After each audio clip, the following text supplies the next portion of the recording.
Remember to try to write at least 4 to 5 sentences. So, good job, Jinny, for giving a starting sentence, but be sure to explain some more to your first sentence.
Okay, 1 more minute and I'll be wrapping up your answers.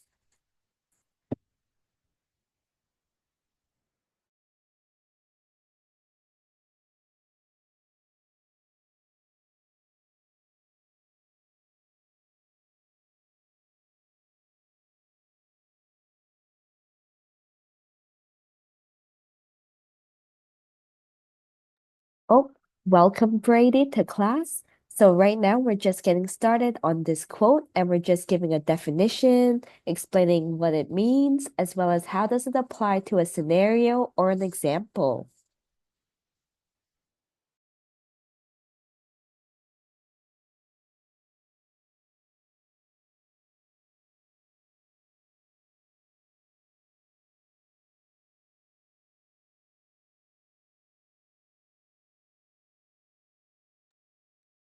Okay, time's up, everyone. So start wrapping up your answers, finishing your sentences, and send in whatever you do have. So I'll take a look at Jinny's answer first. So Jinny, if you have more sentences, you can send that in as well.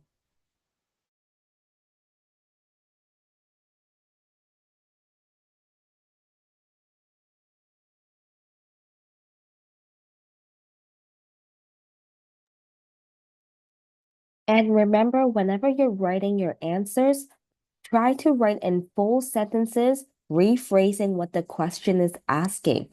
For example, if it says over here, what does this quote mean? You can reply back in your answer, this quote means blah, blah, blah, blah, blah.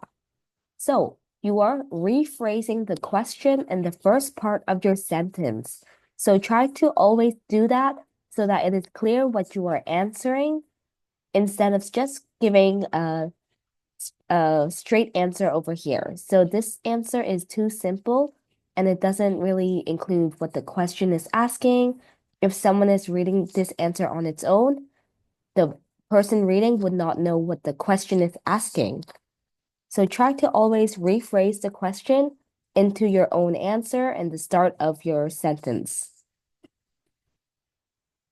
Okay, thank you, Brady, for including your answer. So I'll put that in as well.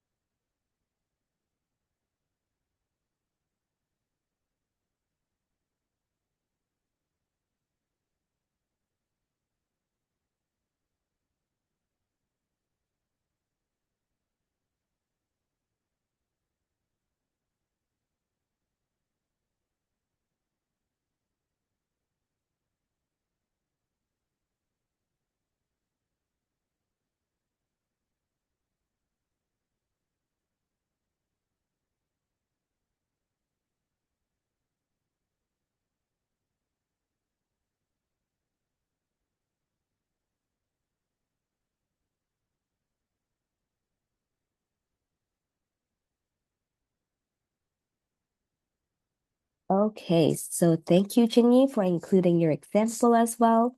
I'll add that in, as well as for Wesley sending in your answer.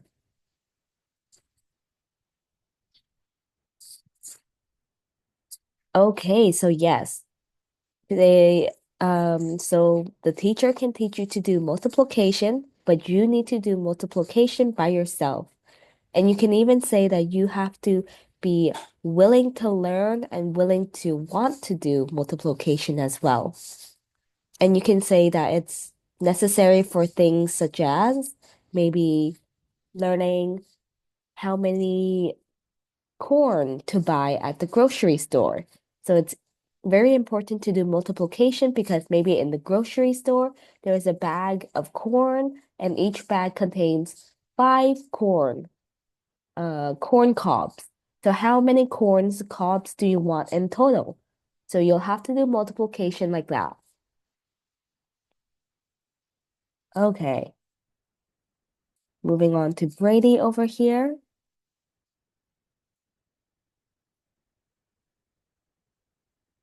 So I think it means, since we're talking present tense, we will include an S over here.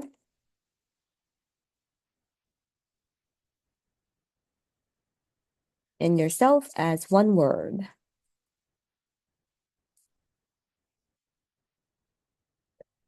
So here, good job with this example.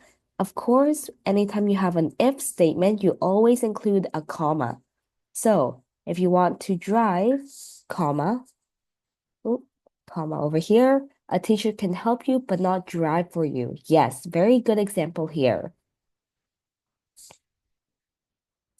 And here you can even say, if you don't have a comma over here, it would be the reader would be reading it as you want to drive a teacher and not just driving on its own.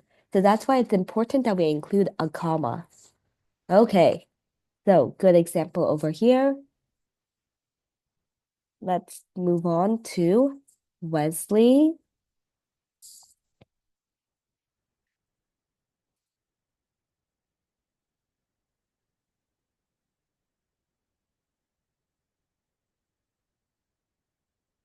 So here it means teachers will give, I think you mean to put you over here, and then we can delete the you from here.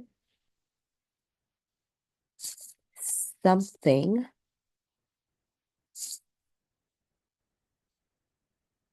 Oh, so you can say the teachers will give you something you need. So actually it'll be you over here as well. So two U's, but the other need,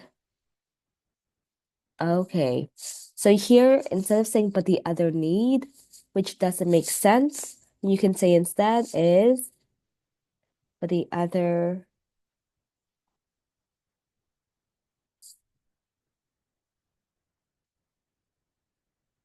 hmm. So maybe instead of saying this sentence here, where you're trying to say that you're needing to do something by yourself, you can say instead, but the only way to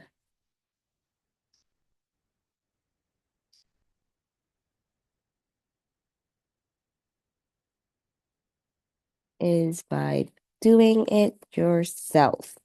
So here you're trying to say that the teachers will give you something that you need. Maybe, for example, they'll give you food from the grocery store, such as vegetables, maybe raw meat, but it's up to you to actually cook and create a meal. Maybe they also gave you a recipe, so it's up to you to do it yourself. So you can kind of say it like here, over here. The only way to have something is by doing it yourself. Okay, so Allison, I'll include your answer as well. So good job rephrasing the question here. So I think this quote means with an S since it is present tense.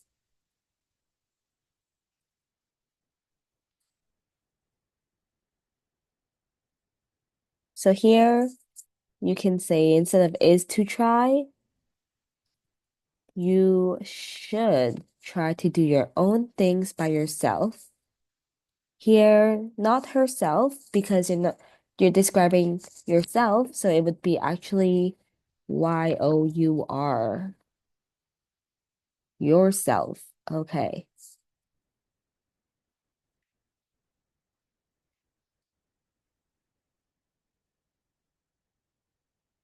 And here you can even include a comma where you're stating another opinion. But if you need help, ask a teacher to help you open the door. Yes. And then here you can say, but if you need help, you can ask a teacher to help you open the door. And I like how you gave an example as well. Oh, so here you're saying Mary is trying to try it by herself. So be specific. What is Mary trying to do? Is she trying to cook by herself or is she trying to answer a math problem by herself? So here we can say, for example, Mary is trying to answer this math problem by herself. If she needed help, she she can ask a teacher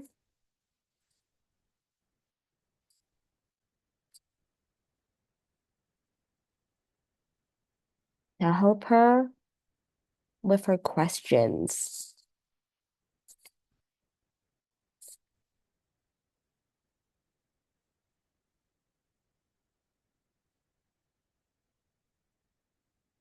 And then you can relate this back to the quote with open the door by saying, similar to how the quote says that teachers can open the door for you. Okay. So moving on to the next part now, let's do a quick quiz. I have 5 questions over here, starting with the first one. Remember to number your answers, such as 1A, 2B, 3C. Okay, starting with number 1, what is the correct form of the verb in the following sentence? Wesley, can you read out loud the sentence?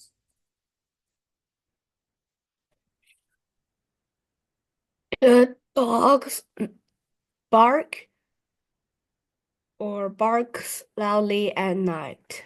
Yes, good job, Wesley. Okay, so everyone give your best guess or your answer in the group chat. Okay, so I'm having some mixed answers by some people.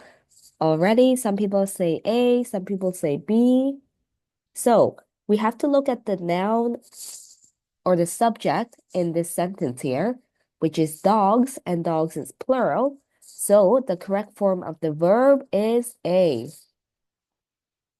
So it is A because the verb will always not have an S if the subject or noun is plural. Just like over here, there's an S. So think of it like this. If you're always looking at the noun and the verb together, if one has an S, the other cannot have an S. For example, dogs over here has an S, meaning the verb bark cannot have an S. But if it's the opposite where dog does not have an S, so it's just a singular dog, then the verb would have an S. So that is one quick tip to help you remember which form of the verb to use when you're looking at the noun. Okay, starting with number 2. Now, what is the main idea of the following passage? Jinyi, can you read this passage out loud? Every morning, Sarah walks to the park.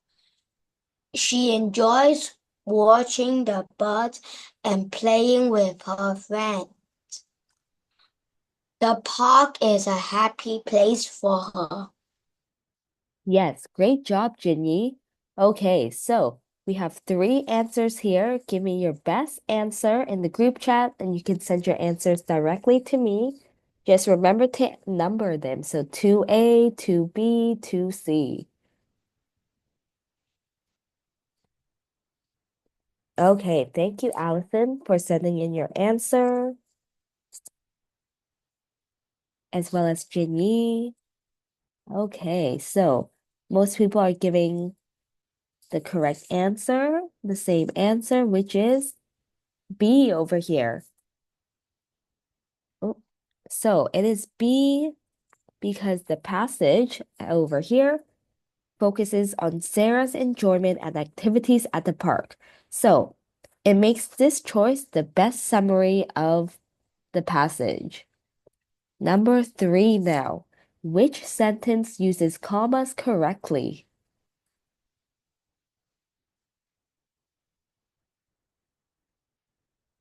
Oh, thank you, Brady.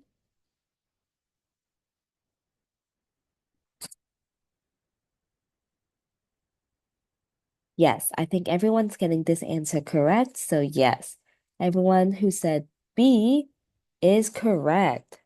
So, it's B because if we look at the other sentences, they don't use the commas correctly. So, we always use commas when we're listing out items. So, for over here, we're listing out fruits or items that this person bought. So, we're having commas after each item. And you also have this one last comma before the and this comma is called an Oxford comma. So I'll put this in the chat. So this comma is very special because usually some people don't put this comma, but if you don't put this comma, it does make it a bit unclear for the last two items if they're one item or two items by themselves. So if you look at it, it might be, for example, if you're talking about cake types, it might be apple is one flavor, orange is another flavor. And then if there's no commas here, it is bananas and grapes as one flavor where this cake has both bananas and grapes? Or is it two cakes that has one cake has banana flavor and the other cake has grape flavor? So you wouldn't know if you don't have the Oxford comma. So if you include this one last comma before the and, it makes it clear that, oh, bananas is on its own. It is not part of the grapes over here. And so it is its own flavor or own item. Okay, so moving on to number 4 over here. Which sentence correctly uses a pronoun?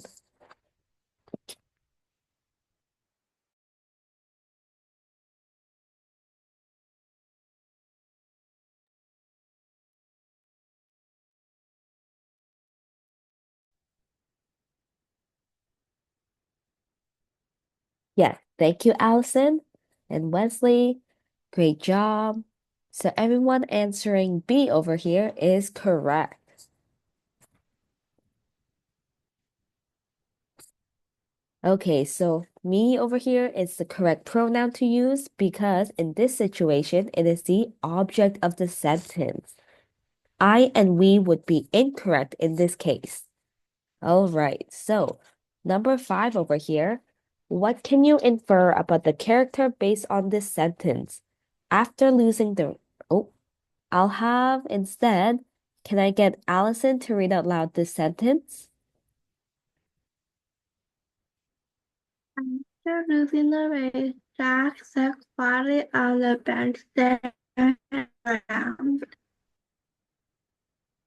Yes, great job, Allison. All right, so after hearing that sentence, think which one is the best answer.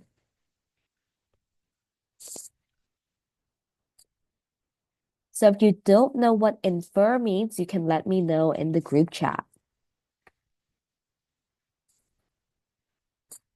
Yes, great job, everyone, answering the question. So yes, you're all correct for those of you who've answered. Okay, so those who said B over here were most of you.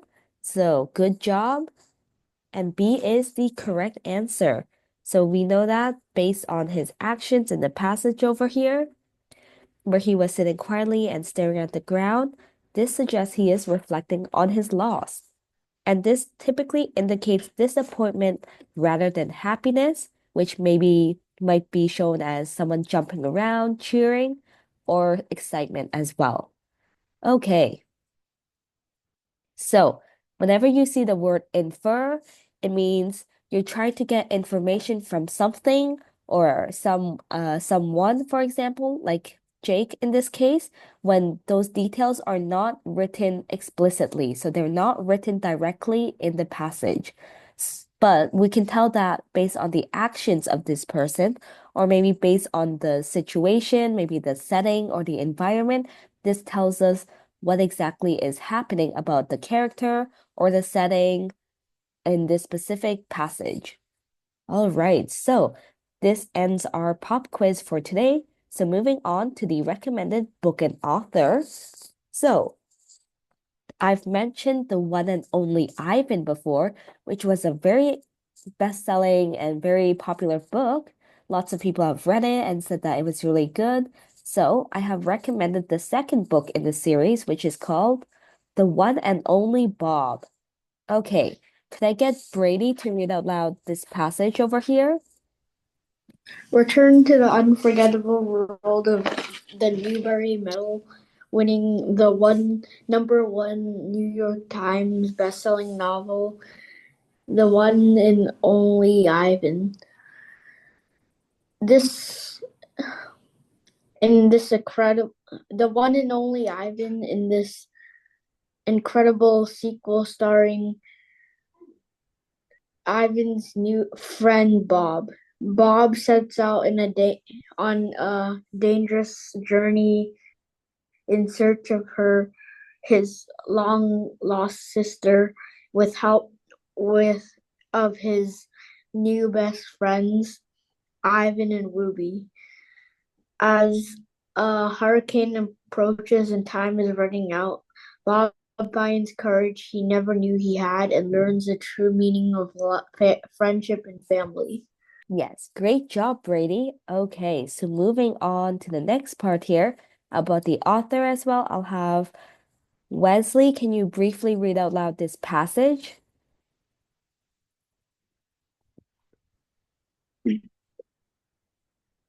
Harrison Pelagiate is the author of the one and only Ivan, winner of the 2013 Newbery Medal. Her novel Crenshaw spent over 20 weeks on the New York Times children's best-selling list, and her first medal, great stand-alone novel, the award-winning Home of the Brave, continues to be included on state reading list, summer reading list, and class reading list. Yes, great job, Wesley. Good pronunciation. So here I would just say that for this name of the author, since here it's spelled Apple, so I think this is pronounced as Applegate. So just be careful of that. But otherwise, very good job pronouncing Newbery standalone novel as well as award-winning. So good job. All right. Next up, can I get Allison? Can you read out loud this paragraph? Mazra has written three picture books: The Buffalo Story, The Remarkable True Story of Ivan, The Shopping Margarita, often used as a companion book to the one and only Ivan for younger readers. And Sometimes You Fly, publishing in spring 2018. For the beginner readers, Catherine wrote first for Roddy Rules, a 7-book series. Yes, great job, Allison. Good pronunciation and reading pace, as well as a clear voice. All right, so moving on to the next part where I have some vocabulary words. So here I have three words, starting with the first one, cautious, which is an adjective meaning to be careful to avoid potential problems or dangers, as well as thinking carefully before acting. So, as an example sentence, You can say the cautious driver checked both ways. So this is how this person is being careful to avoid potential problems, checking both ways before crossing the busy street to ensure, or another way to say make sure it was safe. Okay, next vocab word is chronic. So chronic is an adjective as well, meaning usually if you're talking about an illness, something that is lasting for a long time or constantly recurring. So constantly coming back. As an example sentence, this sick patient has chronic bronchitis, which is a type of lung disease, I think, which is why he's often in the hospital. Last word that I have is enthusiastic, which is an adjective meaning having or showing intense and eager enjoyment, interest, or approval. So here, this is just another way to say excitement. So if you're excited about something, you might be enthusiastic about it. So you're showing a lot of excitement by maybe jumping around or cheering. So that would be a sign of enthusiasm. Okay, as shown over here, with this example sentence, you have students cheering loudly. So that is a sign of them being enthusiastic. Okay, so leading to the question of the day now. Since New Year's has just passed, what did you do for New Year's Day? So when you're answering, try to include some of the vocab words if possible. So I'll give you some time to think of your answers, as well as the vocabulary words, definition, and example sentences.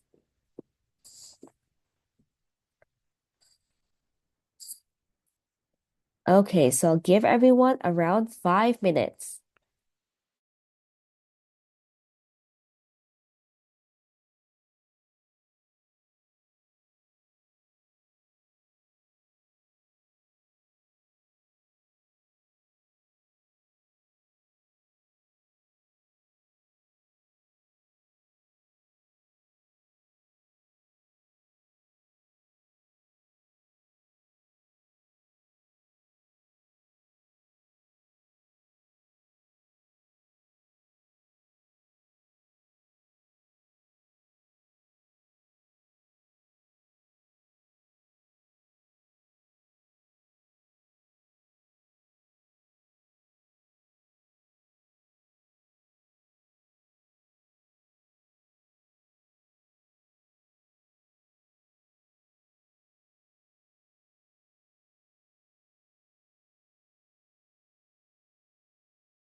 Okay, so one more minute, everyone. Start wrapping up your sentences, include some additional details if possible, and be ready to send in your answers. So thank you, Brady, for sending in your answer. And of course, remember to try to rephrase the question a bit in the start of your sentences. So for example, you might say briefly, oh, I did a variety of things or many different things for New Year's Day and also the days leading up to New Year's Day. And then you can lead into what you did do. So that would just help clear up some confusion for the reader. If they're just reading your answer, they can't really find what the question is asking if you don't rephrase the question a bit. Okay, so everyone, time is up. So remember to submit your answers and I'll put them into the slides. So looking at Brady's over here for now. So you can say for New Year's Day. And this is a way to just clarify what exactly the question is asking. Oh, so did some very hard routes. And you can even mention where you went skiing. So did you go skiing at the nearby maybe ski resort nearby your house? Or was it somewhere that you had to travel to? So maybe you went to another state or another country to go skiing. So you can even mention location of ski resort.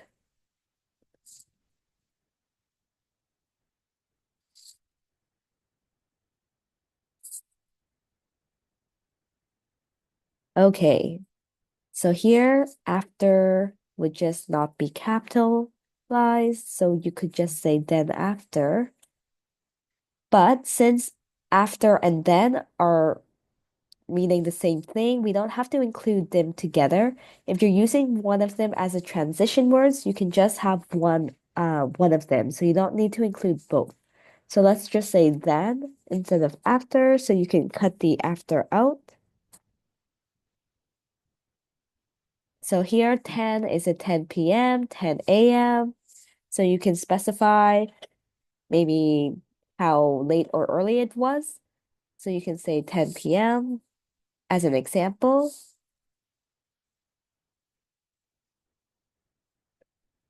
So after that, I came home and watched the New Year's.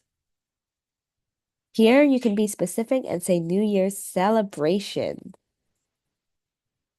So here you're saying celebration because you watched, of course, maybe some fireworks or maybe there's a ball drop as mentioned. So that would be to celebrate New Year's Day, right? So that's why we would say celebration here instead of just saying watch the New Year's. Okay. And watch the ball drop from my TV. And here you can include a comma because you're saying then went to sleep. Okay, so good job, Brady, including all the activities that you did. It sounds very, very exhausting. You went to do so much things, but it sounds very fun. You can even mention who you spent time with. Did you only spend time with your family? Was it with your friends as well? So you can mention that as well in your answers. Okay, so coming to Wesley now, as well as Allison.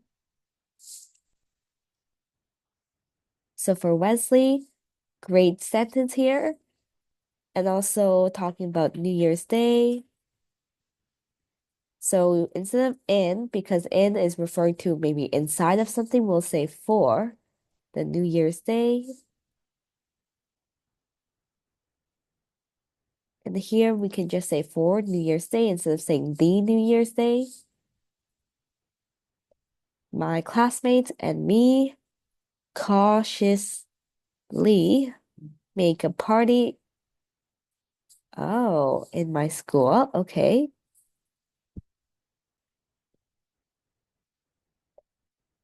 We Oh, so here, if you're talking about performing a show for people to watch and see, you can say we, instead of show, you can say performed. Performed a show.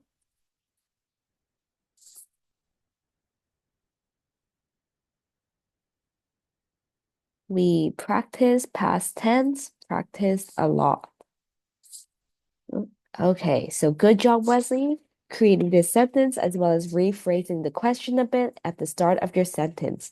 So then the reader knows what exactly you're answering.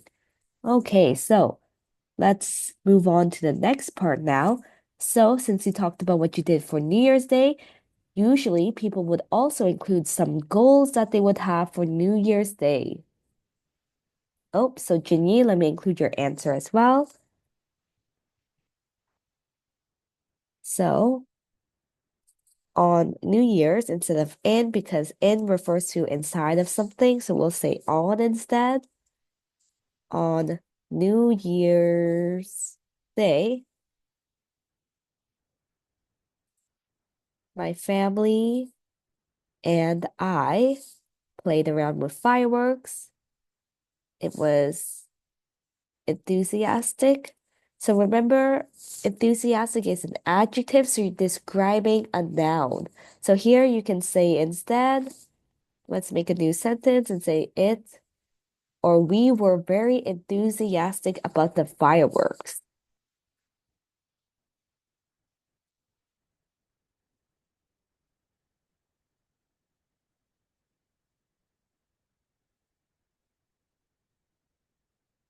You can say about lighting the fireworks.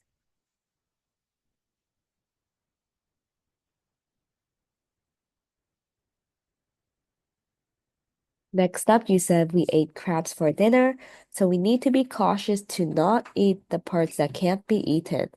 Okay, yes. Good job including the vocab word cautious as well. So nicely done, Jinyi. As well, good job for including some details as to what you did. Okay, so as well, and good job explaining that you were with your family. You can also talk about where you were lighting the fireworks or what kind of fireworks it was. Was it green, blue, or purple? Was it like really sparkly or uh was very bright? So you can even describe the fireworks as well as what else you ate for dinner. So you mentioned eating crabs. Was it at a restaurant or was it at your house? So you can even mention that as well. Okay, so now that we've talked about New Year's Day, usually what goes along with New Year's Day celebration is also New Year's Day resolutions. So resolutions is another way to say goals.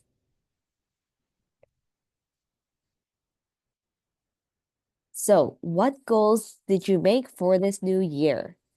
Let me input this into the group chat as well as the description. So everyone think of some sentences to write explaining what your goals are for this year. So it could be anything from academics to maybe personal hobbies, or maybe you hope to visit or go someplace or experience something. So it could be anything that you want to do or accomplish this year.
One more minute, everyone. So start wrapping up your sentences, finishing up what your last writing, as well as include any last minute details in your sentences. Okay, so if you already have your answers ready, you can send them into the group chat directly to me, and I'll put them into the slides. So remember, your goals or your resolutions for the new year could be about anything. It could be about academics, it could be about your hobbies or goals, or perhaps places or things that you hope to do or see by the end of this year.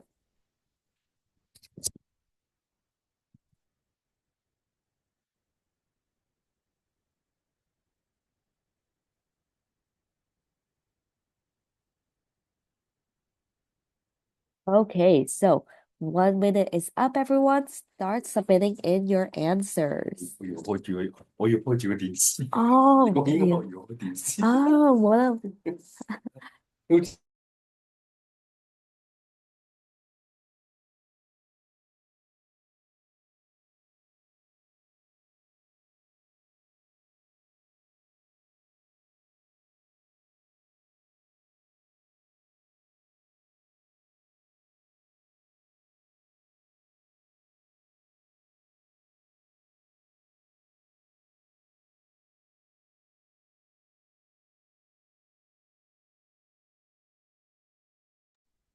Okay, so thank you, Allison and Wesley, for sending in your answers. I'll start putting them into the slides right now. So for everyone else, remember to submit your answers, finish up your sentences, and as well, try to include at least 2 to 3 sentences in your answer.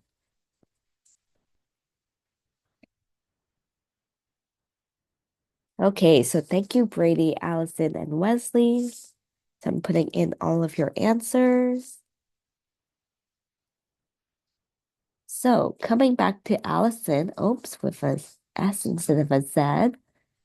My resolutions for this year is being productive and organized. Yes, good job. I also like how you included an example over here. So very nicely done. And of course, anytime you have an if statement, you always need a comma once you write your afterwards. So if I do this or if I blah, blah, blah, blah, then I will do this or I will make a plan to study as you mentioned over here. So we have to include a comma. And of course, we also have to say if and then.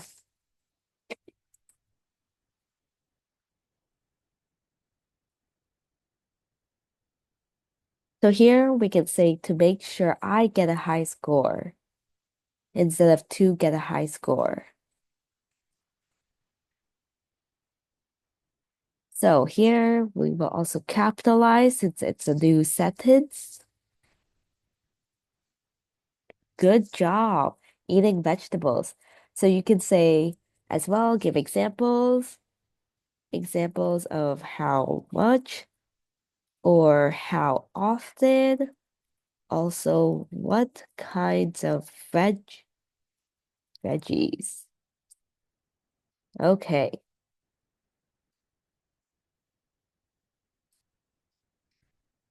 So moving on to Wesley, practice. So here we have to see. Oh, okay. Harder and I think you mean to say cautiously.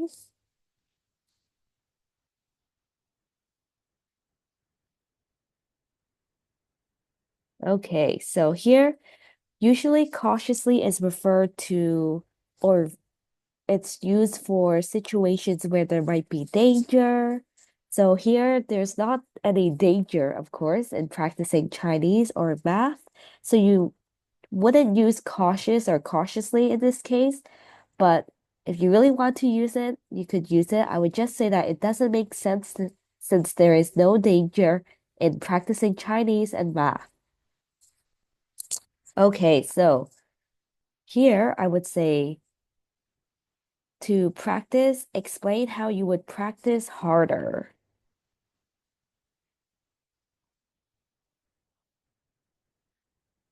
What would you do more compared to before?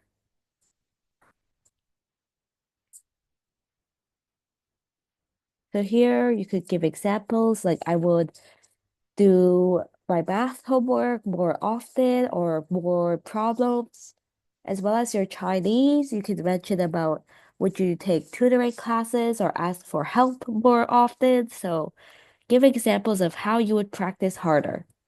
Okay, Brady. Oh, good job, vitamin D. Yes. You could even mention about what kind of things you would do outside. So would you just be going for walks or would you go for a run or would you do like sports outside? So you could be specific as well.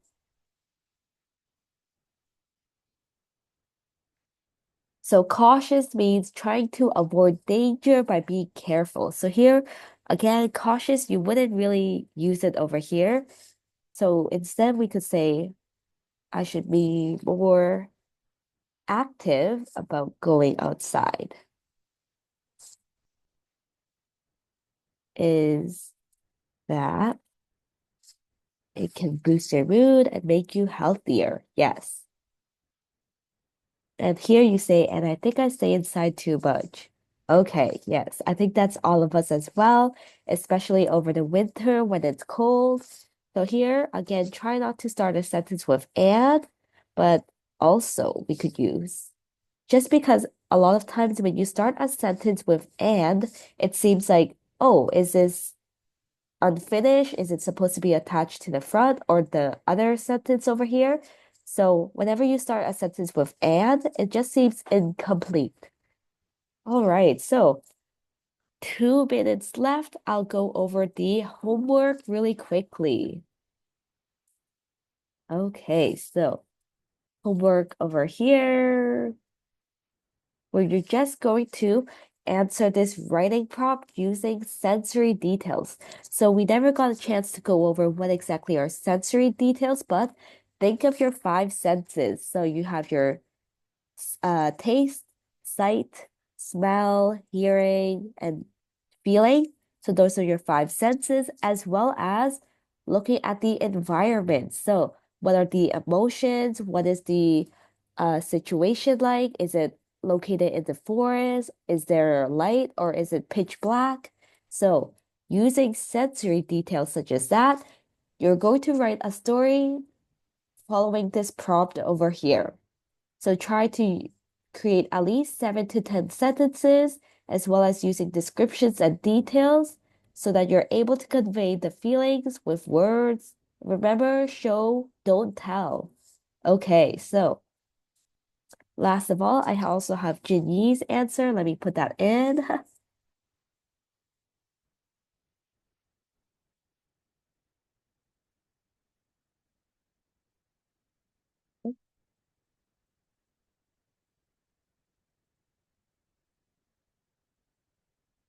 Okay, so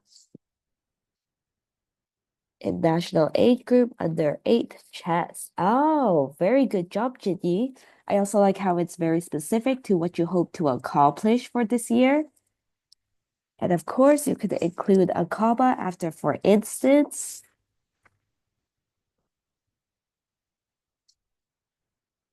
Okay, so good job giving examples of how exactly you would improve yourself in order to get first place. You could also include some other goals that you hope to accomplish, such as maybe going to a specific place or experiencing something, but otherwise, very good resolution or goal. Okay, so this brings me to the homework. I'll stop at the homework so everyone can take a look at it. So you're just going to answer this writing prompt and create a story, and then submit your writing on the forum on Dr. Joe Academy. Okay, so I'll stop sharing here, everyone, and I'll see you all next week. Okay, so bye, everyone. See you all next week. Bye. Bye. Thank you. Bye. Bye.